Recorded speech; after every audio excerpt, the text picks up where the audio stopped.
खबरता तक के धर्मानुरागी दर्शक वृंद, खबरता तक के धर्मखंड के अंतर्गत आज मैं आप सबके समक्ष जिस विषय को लेकर उपस्थित हुआ हूँ उसका संबंध माता सती के अपने पिता दक्ष प्रजापति के यज्ञ में जाने और वहाँ अपने पति भगवान शिव शंकर के अवमानना को देखकर दक्ष के हवन कुंड में अपने प्राणाहुति देकर प्राणोत्सर्ग करने की घटना से लेकर फिर से हिमवान के वहाँ माता गौरी के रूप में अवतरित होने के दरमियान उनके कहाँ निवास करने से लेकर है।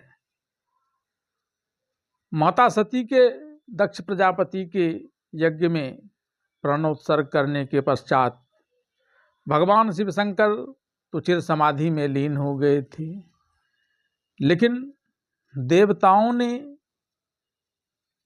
माता सती जो उस समय जगदम्बा के रूप में रह रही थीं उनसे विशेष प्रार्थना कर उनसे फिर से हिमवान के यहाँ माता गौरी के रूप में अवतरित होने का वरदान दिया था।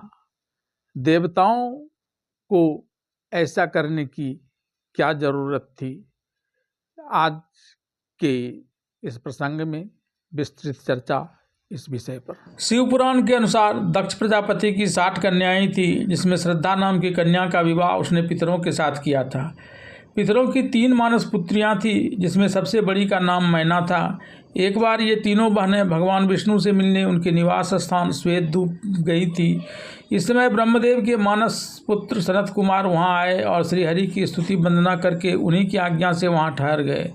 सनत कुमार को वहां देख वहां उपस्थित समस्त देवतागण और ऋषि मुनि ने उन्हें प्रणाम किया और खड़े हो गए, लेकिन मैनादि तीनों बहनें खड़ी नहीं हुई। इस पर सनत कुमार ने मर्यादा रक्षा के लिए उन्हें स्वर्ग से दूर होकर नर स्त्री बनने का शाप दे दिया। इस शाप से घबराकर तीनों बहनों ने कातर स्वर से सनत कुमार की प्रार्थना की। तब उन्होंने प्रसन्न होकर कहा कि तुम में से जो सबसे बड़ी मैना हो वह भगवान विष्णु के अंशभूत हिमालय पर्वत की पत्नी होगी। इसकी एक कन्या पार्वती नाम से विख्यात होगी और भगवान शिव को ब्याही जाएगी। दूसरी धनवा जनक की पत्नी होगी, जिसकी कन्या के रूप में महालक्ष्मी अवतीर्ण होंगी, जिसका नाम सीता होगा, जो भगवान विष्णु के रामावतार की प्राणवल्लभा होगी। जबकि सबसे छोटी पुत्री कलावती द्वापर के अंतिम भाग में वृषभानु वैश्य की पत्नी होगी और उनकी प्रिय पुत्री राधा के नाम से विख्यात होगी, जो भगवान विष्णु के कृष्णावतार में उनकी प्रिय सखा होगी। तत्पश्चात यह भी शाप से मुक्त होकर अपने घर को चली जाएंगी। जब मैना के साथ ब्याह कर हिमवान अपने घर को आए, तब तीनों लोकों में बड़ा भारी उत्सव मनाया गया। एक बार श्री विष्णु आदि समस्त देवता और महात्मा गिरिराज हिमालय यानी हिम के पास गए। इन्हें देखकर हिमालय ने उन सब का अभिवादन करते हुए कहा कि आज मेरी शादी भूमि, मेरा कुल तथा पत्नी सब धन्य हो गया।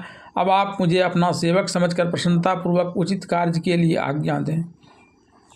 हिमालय के विनीत वचन को सुनकर देवताओं ने कहा कि पहले जो जगदम्बा उमा दक्ष कन्या सती के रूप में प्रकट हुई थी और सुदीर्घ काल तक रुद्रदेव की पत्नी होकर क्रीड़ा करती रही, वही जगदम्बा सती अपने पिता से अनादर पाकर अपनी प्रतिज्ञा का स्मरण करके यज्ञ में शरीर त्याग करके अपने परम धाम को पधार गई हैं। यदि वे सती पुनः हिमालय के घर में प्रकट हो जाएं तो देवताओं का महान लाभ हो सकता है।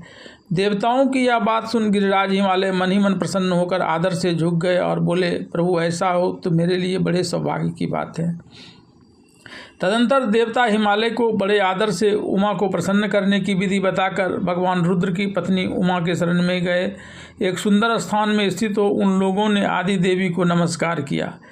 माता जगदम्बा दुर्गा की आराधना करते हुए उन देवताओं ने कहा, आप शुद्ध स्थूल सूक्ष्म और सबका परम आश्रय हैं, अंतर विद्या हैं और विद्या से अत्यंत प्रसन्न रहने वाली आप देवी को हम प्रणाम करते हैं। आप ही वेद माता गायत्री हैं, आप ही सावित्री और सरस्वती हैं, आप ही संपूर्ण जगत के लिए वार्ता नामक वृद्धि हैं और आप ही धर्म स्वरूप वेद त्रयी हैं। आप ही पुण्यकर्ताओं के यहाँ लक्ष्मी बनकर रहती हैं और आप ही पापियों के घर सदा ज्येष्ठा लक्ष्मी की बड़ी बहन दरिद्रता के रूप में वास करती हैं। आप ही पंच महाभूत के सार तत्व को प्रकट करने वाली तत्व स्वरूपा है। इस प्रकार प्रार्थना करते हुए सब देवता माता जगदम्बा के दर्शन की इच्छा से वहाँ खड़े हो गए।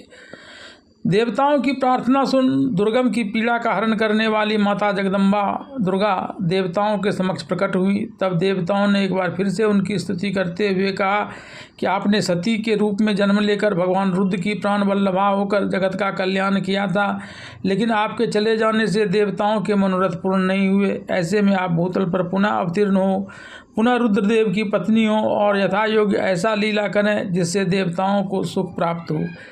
इस पर माता जगदम्बा दुर्गा ने कहा, देवताओं मुनियों, तुम सब लोग अपने मन से अपनी व्यथा को निकाल दो। मैं तुम पर प्रसन्न हूँ, इसलिए सब लोग अपने अपने स्थान पर चले जाओ। मैं मैना की पुत्री के रूप में अवतार लेकर उन्हें सुख दूंगी और रुद्रदेव की पत्नी हो जाऊंगी। यह मेरा अत्यंत गुप्त मत है। इसके बाद विष्णु आदि समस्त देवता माँ जगदम्बा को प्रणाम करके अपने अपने धाम को चले गए।